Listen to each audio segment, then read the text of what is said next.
everybody. Welcome to Bestie Book Reviews. I'm here with my bestie Mandy. And I'm here with my bestie Jessica. So it's that time of the week. It's time for us to go over our 1 minute book recs. This is a time for us to do our 1 minute book recs. This is where we go over all the books we read this past week with 1 minute synopsises for each book. But before we start with that, Mandy, I'm sure you got stuff to tell them. Look at my new shirt. What's it? Can you read it? Uh-huh. Uh-huh. Uh-huh. Yeah. Uh-huh. Strong D. Strong D. Mm-hmm. Very excited to be wearing this. I bet you are.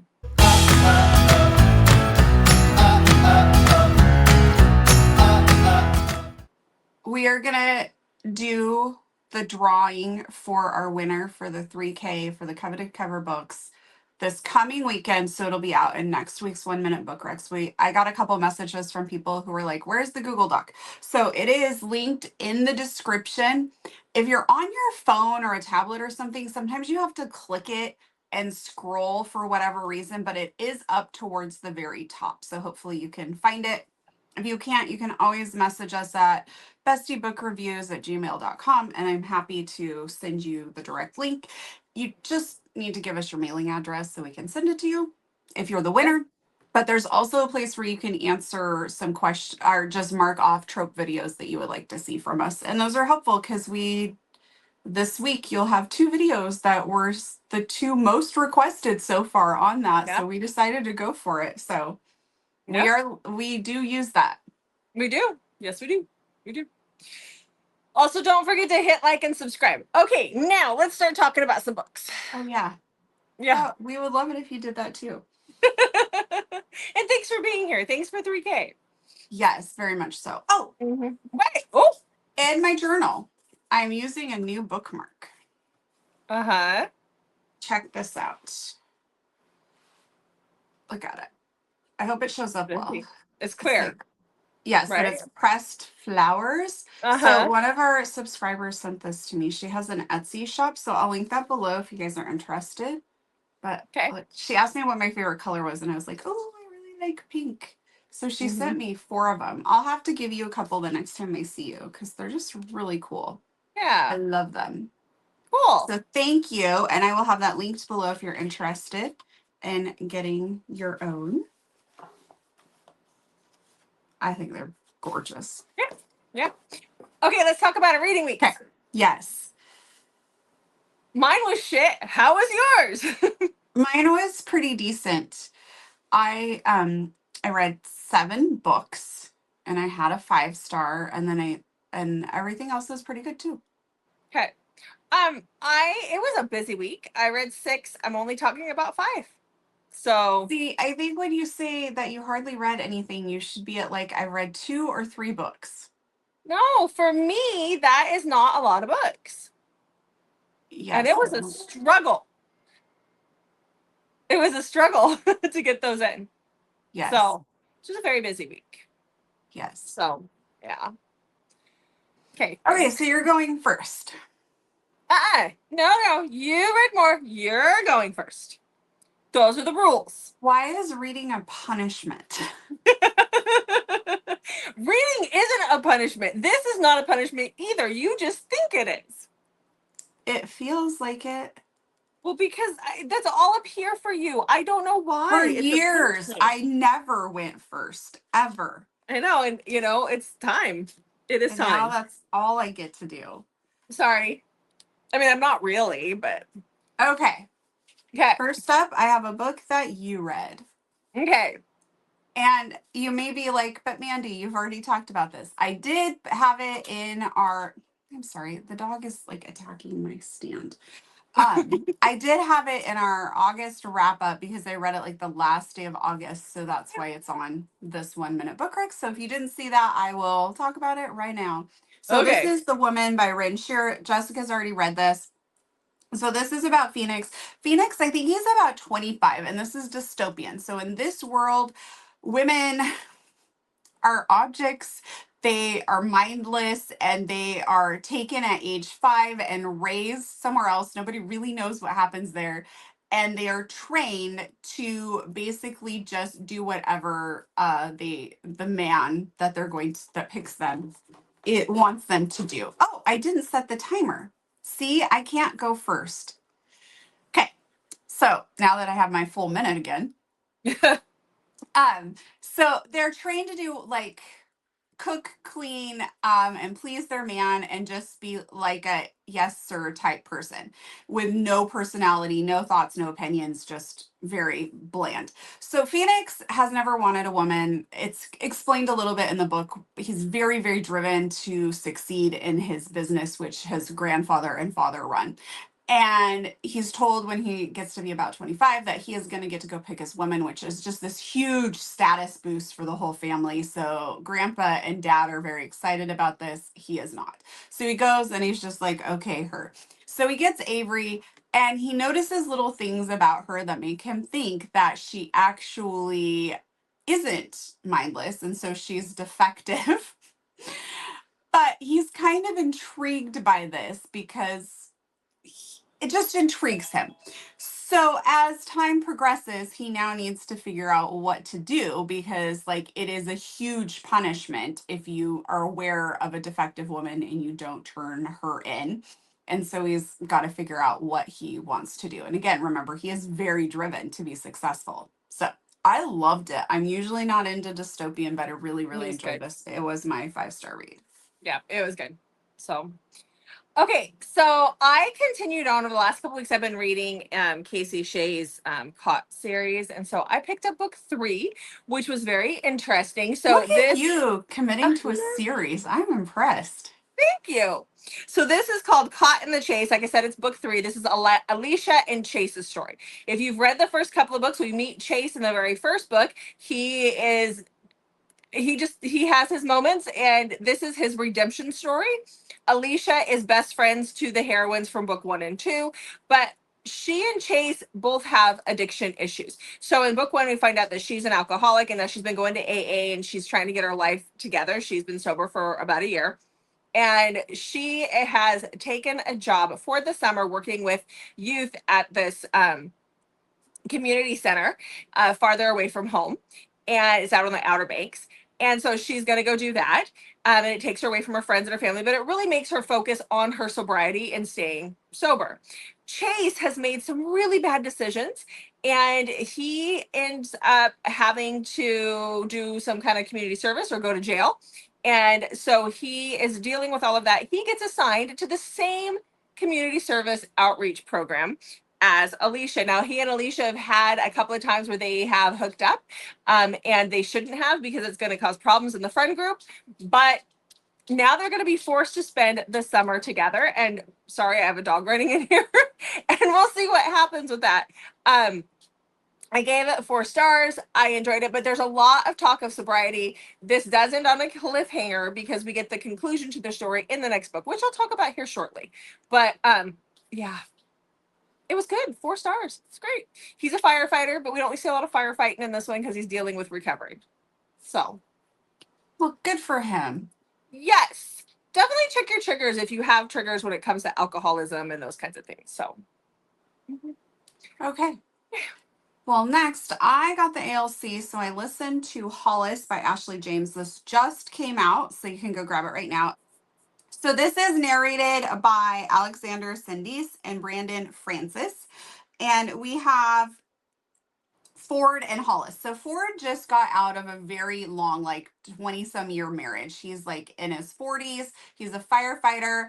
And Hollis is friends, like best friends with one of the younger firefighters on there. So he's like in his 20s, mid to late 20s. And Ford's friend convinces him that he just needs to get back out there and convinces him to go on this dating app. So he goes on this dating app, but he keeps his profile hidden. And he decides to go on there and he matches with this guy who, when he looks through the pictures, he realizes is Hollis. So he's kind of like, way too young for me. I probably shouldn't be doing this. And he's also my coworker's best friend. This is going to get complicated. But then it gets even more complicated because Hollis had to move out of the house that him and his husband had shared together since they're getting divorced. And he is kind of homeless in this mean like transition period. So he ends up living on Hollis's property, like in a separate building, but on the property there. And they continue to go back and forth on this dating app with Ford knowing who Hollis is, Hollis not knowing who Ford is, until Hollis figures out who Ford is. So I rated it 4 stars. There was a little bit too much of like lengthy sexting that kind of got old. And there was a lot of dick pics going on too, which I felt like some of that like kind of took a little way away from the story. Like it was just pure like sexual chemistry instead of like developing some of the relationship a little bit more. But they're also just on an app too through a good chunk of it. So anyway, I enjoyed it. I rated it 4 stars. It makes me laugh. Like, do they really think, like, guys in general, that dick pics actually work? Like, that's not what anybody wants to see. But they're guys, so maybe they do want to. Maybe, but I don't know. I don't think dick pics ever work for anybody, but okay. In There this can't book, be it was there working. can't be a flattering angle for that in any way, shape, or form. So anyhow, just my personal opinion. But okay. Well, I guess it's a good thing you're not a gay guy. I guess not. I am a straight woman and I don't want to see that either. So, okay, let's talk about my next book. It was a reread. I had to do the reread for specific reasons. If you guys haven't figured that out by now, I don't know what to tell you. But anyhow, so this is The Free by Kay Webster. I have my bind up of The Wild and The Free. You need to read The Wild before you read The Free, but this is a different couple in the second book. It is Atticus and Eve's story, and it is gut-wrenching in the first part. So definitely check triggers. It's very taboo. Eve has gone through quite a bit. But in the beginning of this book, Atticus is visiting our hero and heroine from the first book in the wilderness of Alaska, and Eve shows up at their house. We meet Eve at the end of The Wild, and she has been attacked by a bear. And Atticus decides that he needs to take her back to town, to civilization, to get her help. And so he takes her home with him. Now, Eve has been raised as this feral child out in the woods, and she just knows nothing of, how we live, like how to live outside of this cabin in the middle of nowhere. And at this point in time, they don't know how old she is either. Like Atticus thinks she's about 16. She keeps telling him she is whatever age she thinks is right that would make him want to be with her, because she's got a thing for him. And so when he says you're like 16, right? She's like, oh, yes, I'm 16, because she thinks that that's the age he wants to hear. And so we question throughout the whole book how old she really is. And then, things happen. Atticus is pushing 40, so it is age gap. He does have a thing for her, but he's fighting it the whole time. And then she's healing from a bear attack and trying to understand how the world works. So I love the story. I love both the stories. They're great. I mean, I'm sure they were 5 stars when I first read them. They're still that way. He's also a retired football player. He is. He's a retired football player. Yeah. All right. So my next one, so I've been working through the Fun for the Holidays novella series by Jay Sterling. 1 credit gets you all 12 novellas on Audible. And I had been slacking, so I had to go back, and I'm still behind. But I listened to Don't Marry Her. And this is Dove and Dominic. So Dove is being forced, sort of blackmailed into marrying this guy. We don't really know a lot about what's going on when it starts. She's pleading with Dominic to please come to the wedding and stop it. And we don't know why she wants Dominic to stop it specifically, but Dominic has feelings for her, and he is really perplexed as to why she's going through with this. But because he has those feelings, he is going to go ahead and try and stop the wedding. It's a novella, so I feel like this was a plot that maybe needed a lot more than a novella to really thoroughly develop. It was very rushed, but again, it's a novella. So it was 3 stars for me. Did I like it? Sure. Did I hate it? No. Will I think about it ever again? Probably not. Okay. Well, there you go with that one. I know, it's a stellar review. It was great. It was great. But that's what a 3-star is. A 3-star is like, it was fine, but it's nothing to really, you'll probably never hear me talk about it again. Those are the ones that you'll say, did you read this book? And I'll be like, no, I don't think so. Then I pull up Goodreads and go, oh, I guess I did. What was it about again? Like, I would have no clue. Yeah. Yeah. So, okay. So the next book that I picked up was the last book in the Caught series by Casey Shea. This is the final part of Alicia and Chase's book, or their story. And this is called Caught in Us. So this is the conclusion to their story. When this one starts out, like I told you, they ended on a cliffhanger. They have been separated for about 3 years. And now Jill, the heroine from our second book, is getting married, and she's marrying Chase's brother. But Jill is best friends with Alicia. So Alicia needs to come home from the UK and for the wedding. And so nobody has seen her for years. She's got some family drama that she's dealing with that she hasn't told anybody about.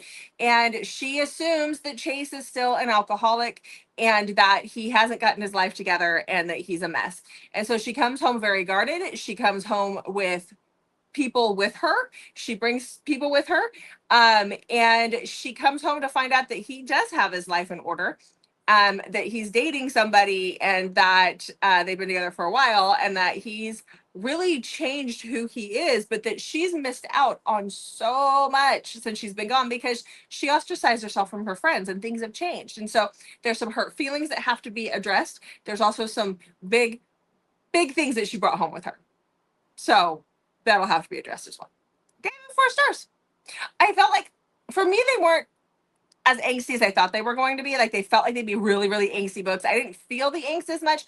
But again, I listened to them while I was working, and maybe that's why, because I'd get distracted. They might be angsty for somebody else. We don't see as much firefighting in these ones either, where we saw it a lot in the other two. So, All right. that's it. Yeah. Okay. Okay, so I don't know that I need to switch over for my next read because my next read was part of Convincing, which came out this past Thursday. So this is Never Seduces Scott by Maya Banks. The Convincing was representation of chronic illness, right? Chronic illness and conditions. Yes. So I picked that one because I hadn't read a historical in a while. I loved it. It was really, really good. So if you want to hear more about that and other books in that Convincing, it is out on our channel. Yeah. Okay. All right. Well, the next book that I read is, I actually listened to this for the first time. I read it physically originally. This is the second book in the Neverland Chronicles by T.S. Kinley. So this is second to the, nope, this is Straight On Till Morning, second to the right. It's the first one. You have to read them in order. It is a trilogy that you just have to read in order. But I picked up their 4th book a month or 2 ago that just came out, and oh, it was so good. So it made me want to reread these. So this is about Gwen. She has been, in the first book, she's taken to Neverland by Peter. Peter has grown up. It is a Why Choose romance between her, Peter, and the Lost Boys. But the longer that she's in Neverland, the more you forget about your life back home. And her sister is dying of cancer back home. And it's just her and her sister. And so at the towards the end of the last book, she makes a decision and she goes back home. So now this book starts out with her back in London, and she is pining for her boys. She's dying for her boys. There's a lot of drama happening back in Neverland. And they find out that her sister feels better if she has pixie, like if they put pixie dust on her. Like, she is terminal, like she's on hospice at this point. But if they put pixie dust on her body, it will wake her, but like not wake her back up, but it makes her the picture of health for a few weeks. And so in the beginning of this book, they are desperate to get back to Neverland for more than one reason. But in this book is where we see the spinoff the foundation starts to get laid for the spinoff, because we meet the Neverland Beasts, and they have a thing for her sister. And I just loved it because I think that their story is just so amazing. So amazing. These bear shifters that want her sister. Oh, it's so good. So good. Next. I Don't worry shake your head. about you. Yeah, well, still good. All right. Okay. Well, I went way out of my comfort zone for my next read. Way out. Okay. Way out. Got it. Do you know what I read? One of Grace's books. Yes. Yeah. Dodging Bullets by Grace McGinty was my next read. So this is Polly's story. Polly was in a cult. It was like a horrific doomsday type cult where they basically lied to their people. And she is an Omega. They didn't like Omegas at this cult. And so eventually they end up selling her into human trafficking. And so at the end of Ruffled Feathers, we see her getting rescued.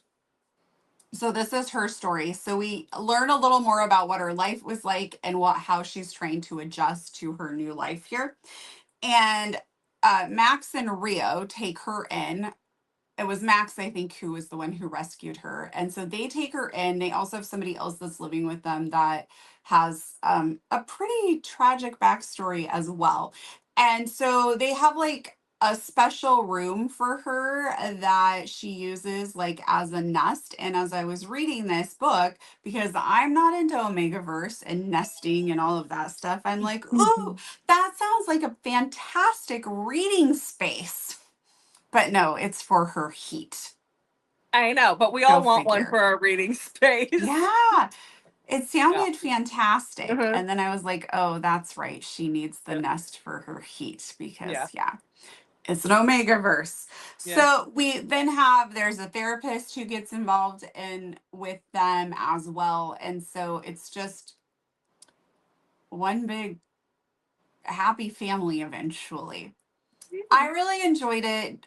This has a much more serious undertones than the other Yeah. books that I've read by Grace. So you may want to check triggers on this. It's not she says it's a rom-com, but I feel like that's a little bit of a stretch for this one to call it that. I mean, there are some funny things in there. We still have the parrot or a cock. Yeah.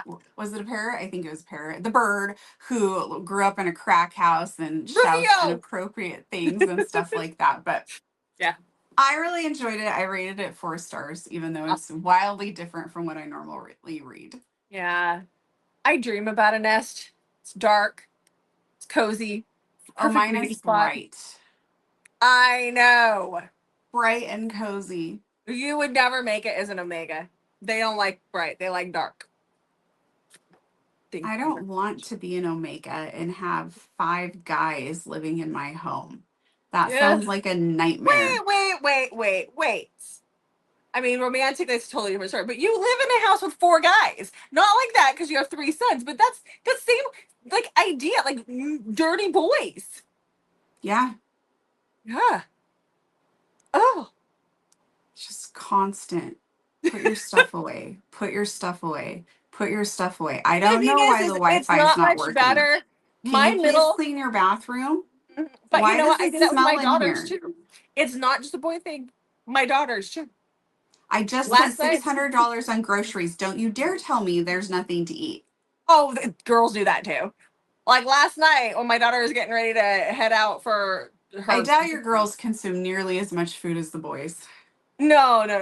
Brayden consumes enough for all of us. But she was getting ready to leave, right? And she was like, oh, she's telling her boyfriend, take this bag. And he's like, oh, what about this one? She had like 3 bags on the counter full of stuff. And she's like, no, that one stays. No, that one stays. No, take that one. No. And then he went to go grab like a little basket off the table. And she's like, no, that stays. Those are my graduation announcements. I'm like, pick up your crap.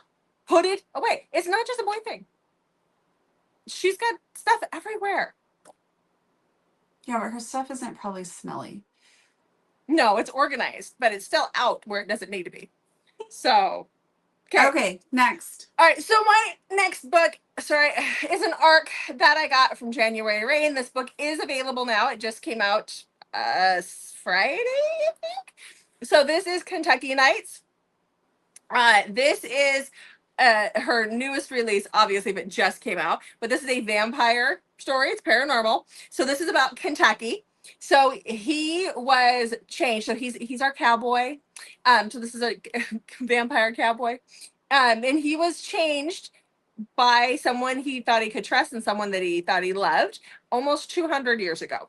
And in this world, which is typical for January's world, if you are a vampire and you don't find your mate, you have about 200 years to live before you turn into ash and die. if you find your fated mate, you will live forever. Well, Kentucky finds out about this and he doesn't want that. All he ever wanted was to get married and have a family and live on his ranch and just live the typical life. And so he is very hurt by the fact that he has become a vampire. He did find somebody that he fell in love with and he spent his life with her. Now she has passed on of old age and he is just kind of waiting. He's only got a handful of years left until he hits that 200 mark. He knows that his days are numbered. Never found his fated mate until now. And that's where Drew comes in, or Drusilla. He can smell her blood and he knows because she's been injured, she's been hurt, and he goes to save her. When he finds her, the thing is that he just wants to live his life and die. But now that he's found his fated mate, her life is tied to his. So either they bond and they do their thing and she becomes his fated mate and they live for eternity, or he rejects that and they both die. And he has about a week to make that decision. Dun, dun, dun. Well, that sounds like a love triangle I can't get behind. It's not a love. Where's the other person? His deceased wife that he wants She's to be dead. with. That doesn't stop him. She wanted him to find his fated mate. She was a wonderful woman. Anyhow. Lies. No, it's So not. now I want him to die so he can be with his wife. What about Drew? She'll die too. So if it turns out that Jeff is actually a vampire and you're not his fated mate and you die, you want him to find his fated mate and live forever? I'm his fated mate and I will haunt his ass if anything else happens. I'm his fated mate. I know that. Gave it 5 stars. I loved it. But you're not, because Jeff isn't living forever. So clearly you're in the way of Jeff's eternity. He's also not a vampire. I'm the vampire here. Remember? The one who can't handle being out in the dark, in the sunlight.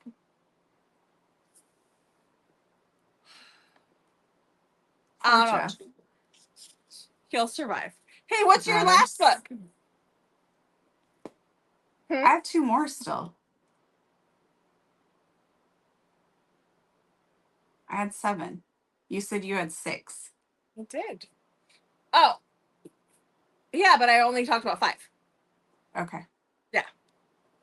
All right, so my next book is called Only for Tonight by Natasha Madison. I got the ALC for this. This comes out on September 12th, so you're going to want to mark your calendars. You can get it in audio or the actual physical book or the ebook. So Savannah Peachwood and Connor Cross narrate it. They both are phenomenal. I enjoy them both as narrators. So in this story, we have Jackson and Ariella.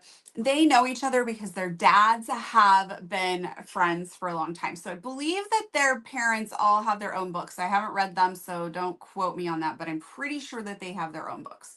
So in this one, they're at an event together. They're at an event and run into each other at this event, and Jackson and her chat for a while and he offers to drive her home, and she's like, okay. And I love this part. She goes and gets in the elevator and pushes the up button and he's like, wait, what? And so they go up to her hotel room. They have a wonderful, wonderful time together that evening, and then they go their separate ways. She literally lives in New York, he lives out in California, he's playing hockey. So then a little bit later, she goes to his house. She flies to California because she has to tell him that their fun evening resulted in her being pregnant. So she goes to his house to tell him this. And while he's like getting over the shock of her being there, and she's just, basically trying to get in the door before she drops all this information, a woman comes downstairs wearing nothing but Jackson's t-shirt. And so she kind of panics and leaves. So from there's a lot of drama, and I enjoyed it quite a bit. So I rated it 4 stars, and I'm excited for this new series. Okay, next. It's me again? Yeah. Are you sure you don't want to talk about the book that you read? Positive. You're so mean. I know. Okay, next, I read Our Little Secret by QB Tyler. I believe that this was on my TBR for this month. I could be wrong, though. So in this, we have Marissa and Chris. So Marissa and Chris meet at a wedding. They're both in the wedding. They meet at this wedding, and they dance, and they end up going upstairs together. They have a wonderful, wow, there's a theme in my reading. They have a wonderful time together. And they both kind of feel a connection to each other during this marathon time together. But the next morning, when Marissa wakes up, there is a note basically from Chris saying, I had a great time. Best of luck, basically, in your life. So she's kind of bummed because she felt like there was a connection. There's no phone number, nothing, but she's like, whatever, I guess I'll move on with my life. And so then she is 21. He is significantly older than her. I can't remember his exact age. He's like somewhere in his towards later 30s, maybe early later 30s, somewhere in there. So she gets this new job. She's really excited about it and is shocked to find out that he is I think he's the CFO or something, and he's a billionaire and he works there. And so she's kind of getting over the shock of that when she finds out he's married. Dun, dun, dun. Dun, dun, dun. I really enjoyed this one too. I rated it 4 stars. Okay. Okay. That's it. That is my reading week. All right. Well, there you go, guys. That's it for both of us. Is it? It is. Okay. Mm-hmm. Next week, I'll have Yasmin and the Yeti done. Okay, I promise. Yeah, you've been dragging that out. Well, because I just didn't have a lot of time to physically read anything this week. So. Okay, I can't wait to hear about it. Same. Can't wait to tell you about it. Okay. Okay. All right. So don't forget to fill out that Google form if you haven't yet. We'd love to have you enter to win. Just make sure you hit that subscribe button and fill that out, and tune in next week to our 1 Minute Book Recs to find out who the lucky winner is. And let's see, is there anything else that we need to talk about? Let us know how your reading week was. We love hearing about your week and what you're reading. So always feel free to put those in the comments down below. And in the meantime, make sure you check back Mondays, Thursdays, and Saturdays for new videos from us, and sometimes Wednesdays, but not a lot this month. Sorry. Busy times. Yeah. Busy times. Thanks for watching, guys. We'll see you in the next video.